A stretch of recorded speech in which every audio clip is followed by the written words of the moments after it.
Bueno, la perspectiva que he visto yo para 2023, igual me dejo algo en el tintero porque voy a hablar todo de memoria, ¿no? Pero básicamente hemos visto un 2023 en el que la primavera de 2023 estallaba un escándalo que era la banca regional estadounidense tenía problemas de liquidez. Vimos una trampa más. La Reserva Federal, el mayor banco central del mundo, ofrecía como solución a ese problema de liquidez, que para que la audiencia lo recuerde era sencillamente la tendencia de bonos estadounidenses, que eran al fin y al cabo lo que se considera bono seguro, bono libre de riesgo, pero la imposibilidad de convertirlo a crédito, a liquidez, cuando clientes empezaron a retirar fondos. Esos clientes básicamente eran Silicon Valley Bank, que era el sector corporativo tecnológico estadounidense, y vimos que la Reserva Federal ofrecía directamente comprar los bonos al precio que los hubiesen adquirido, no al precio de mercado, es decir, totalmente trucado, trampas y demás. Eso fue la primera crisis que empezó a asustar un poco en 2023. A partir de ahí, hemos visto que el 2023 cerraba con un año que, por sorpresa, acordaros que empezamos 2023 sospechando, casi todas las predicciones hablaban de que Estados Unidos entraría en recesión para el cuarto trimestre. No solo no entró en recesión para el cuarto trimestre, en el cuarto trimestre presentó los resultados más fuertes de crecimiento económico que se esperaban, 4,9%, anticipado por la Reserva Federal de Atlanta, el GDP Now. Era brutal, ¿no? Ese ritmo de crecimiento es más propio, por ejemplo, de una economía asiática que de Estados Unidos. En contraste con esto, lo que hemos ido viendo ha sido por el lado de Europa, por ejemplo, una Europa que se ha ido desacelerando, como decía, por ejemplo, ahora Héctor, que no lo hizo mal durante el inicio del año, pero vimos que se fue paralizando. Estaba repasando simplemente datos para que la gente tenga la audiencia, referencias claras. El último trimestre para la zona euro, un crecimiento del menos 0,1%. Para Alemania, un crecimiento del 0%. Para Francia, un crecimiento del menos 0,1%. Para Reino Unido, un crecimiento del menos 0,1%. Es decir, todos están mostrando síntomas clarísimos de una recesión económica. Los PMIs que hemos visto hoy eran desastrosos, horribles. Los PMIs de Francia, si no me equivoco, tengo por aquí el dato, pero los PMIs que ha presentado hoy Francia era del 43 con algo, para que la audiencia sepa un poco. Los PMIs suelen indicar la actividad, contracción o expansión económica del sector servicios y manufacturero. En el caso de Francia, no se conocen cifras como estas recientes, es brutal. Presenta una tasa del...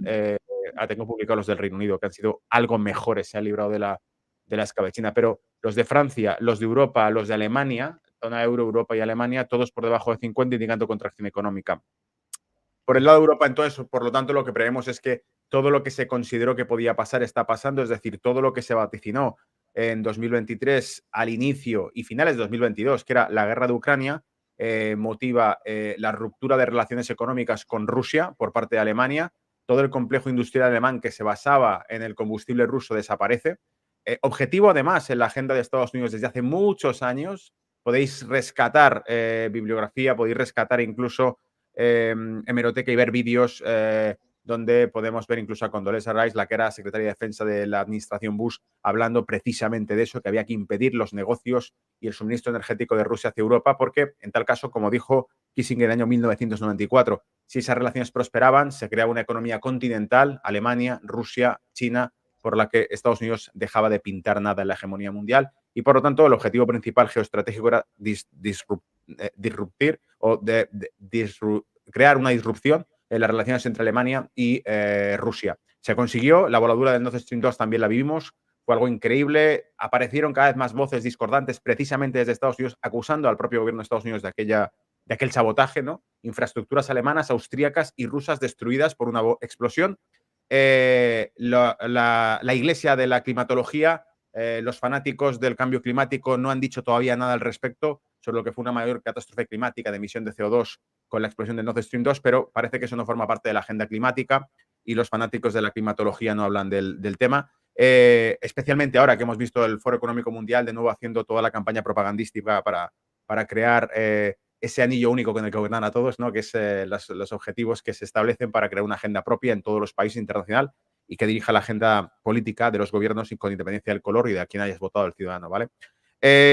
China, que es el último bloque que me falta. Estamos hablando de Estados Unidos, increíble milagro económico de repente con una tasa de crecimiento súper explosiva al finales de 2023, un sprint que le pone por encima del 4,5% de crecimiento, al 4,9%. Europa, desaceleración total, empieza a mostrar los síntomas de lo que le está pasando factura, que es de haberse abrazado a Estados Unidos, obedecer sus órdenes y de haber roto sus acuerdos estratégicos, sus intereses comerciales con el resto del continente.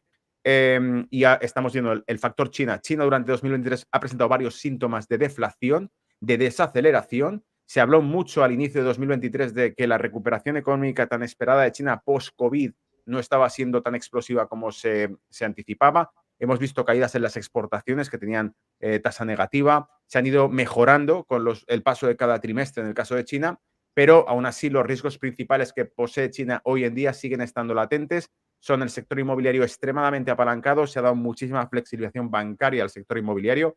Esto quiere decir que, primero, con un dólar que se desplomó hace unos meses, 2 meses, sobre todo cuando la Reserva Federal puso sobre la mesa la opción de recorte de tipos este mismo año, sin necesidad, porque en teoría la economía estadounidense crece mucho más rápido, la tasa de paro está por debajo del 4%. Es Europa la que en todo caso necesitaría estímulo monetario, no Estados Unidos.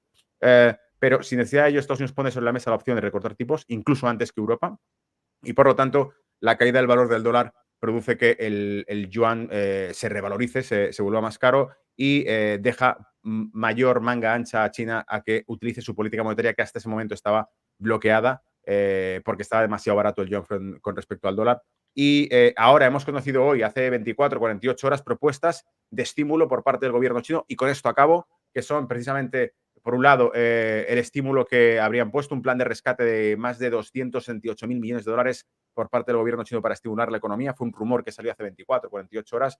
Y Banco Popular de China también ha anunciado futuros recortes de tipos de interés que estimularían la economía, reapuntar el sector inmobiliario chino y, sobre todo, asegurarse de que reactivan la producción de China. Corea del Sur, Japón presentan ciertos datos de mejoría durante 2023.